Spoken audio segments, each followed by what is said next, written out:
Sifuna, who should take the blame here? Yeah, I think I join my colleagues in, first of all, commiserating and expressing my condolences to all the families that have lost their loved ones in this particular incident. You know, the question of who, I mean, it is not possible that the security forces were not aware of this going on, because as the chronology of events go, this pastor had been arrested maybe 4 times before this recent arrest, and in all of those incidents there were serious red flags. I think it is for the security forces in this particular area, and actually countrywide, to explain to the country how this could have happened under their watch. And many have speculated that the only explanation is that there was collusion with the police forces, because you understand that somebody who is able to acquire an 800-acre piece of land anywhere in Kenya is not a poor person. And you know the power of money when it comes to obstruction and defeating justice. Money and resources are employed, and we end up in the situation that we are in.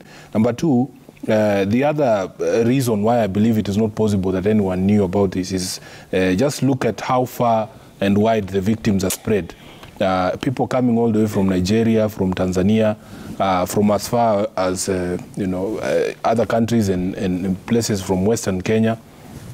It tells you that there is an information flow, and that information flow cannot lock out the security apparatus. So these people must have known what was going on.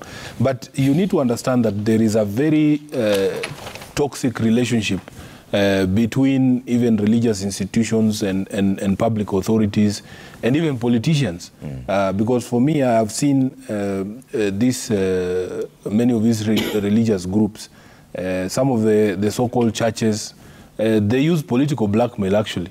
And the case was, you know, demonstrated even with Aisha Jumwa when she was member of parliament, that in fact, if you question anything, any practice in a church or a mosque, immediately, and especially if you are a political leader, they start saying, yes, these are the people who don't believe in God. We will tell our congregation not to vote for you. I have a lot of influence. And I don't know what my sister Veronica considers a normal church.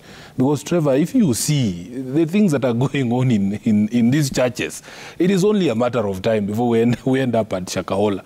There is a very thin line that has been between what you can call a regular church or a normal church or a normal pastor and these things.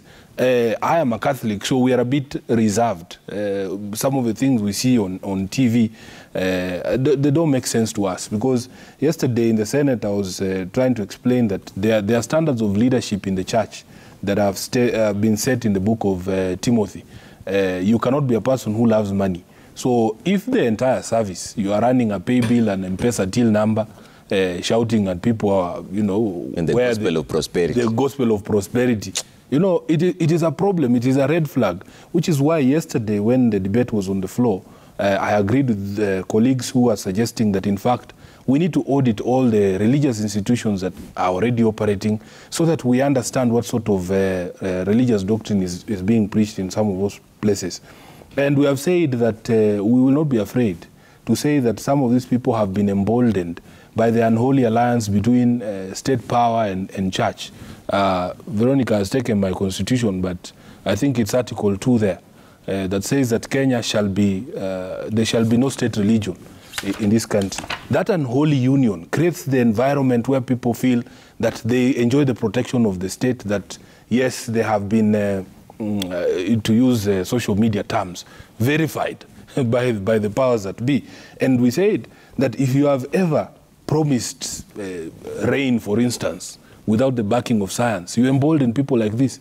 If you also preach as a politician or as a leader, prosperity without work, you are emboldening people like this. So we need to remove that unholy alliance and remove the blackmail that forces the church and the state to merge, because political power is a refuge of some of these people. And if they know that they have friends in high places, they know they cannot be touched. Yeah. So we propose some of the solutions to audit all the churches and religious entities.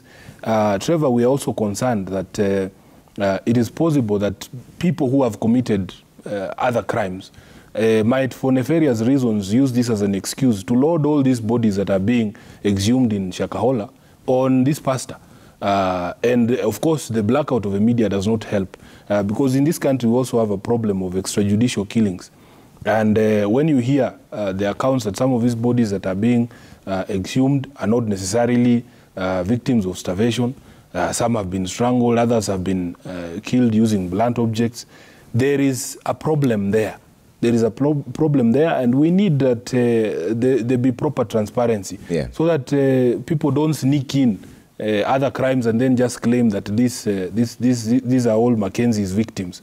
But most critically is a legislative framework for basic background checks. In the US, there is a raging debate on basic background checks for purchase of firearms, because there are some people who believe strongly in the Second Amendment, the right to bear arms, and they say that that right should not be fettered.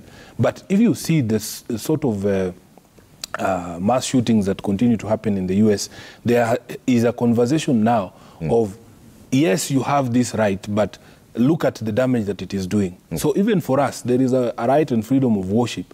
But if we do not have basic background checks, because how do you just come from being a taxi driver to being a leader in the church? Then we are told that you cannot question God's calling. But we don't even want that civilian or non-religious people be the ones to oversight these religious institutions. Let there be a council. A council of bishops or churches. You think self-regulation? There is a framework, or there are certain parameters where many of the people who call themselves Christians or Muslims or whatever religion, people believe, yes, that the faith can lie within certain bounds. I give the example of when we needed to settle the controversies of which books were going to end up in the Bible. Because, Trevor, if you are given the full text of all the Gospels, some of those things, some of the doctrines there were outliers. But it took the Council of Nicaea, a council made up of bishops and religious leaders, to say, yes, these are things that can be within the bounds of the religion we call Christianity. So even for now, and I'm happy, I have had Archbishop Muheria is my bishop in Nyeri of the Catholic Church. Other leaders of the church also have agreed that, in fact, this cannot continue. There has to be some basic regulation. And if you just follow the guidelines that were laid down in the book of Timothy, I think we should end up with at least some form of self-regulation where we can forestall such things happening in the future. Maina, you're the only one who hasn't talked about this.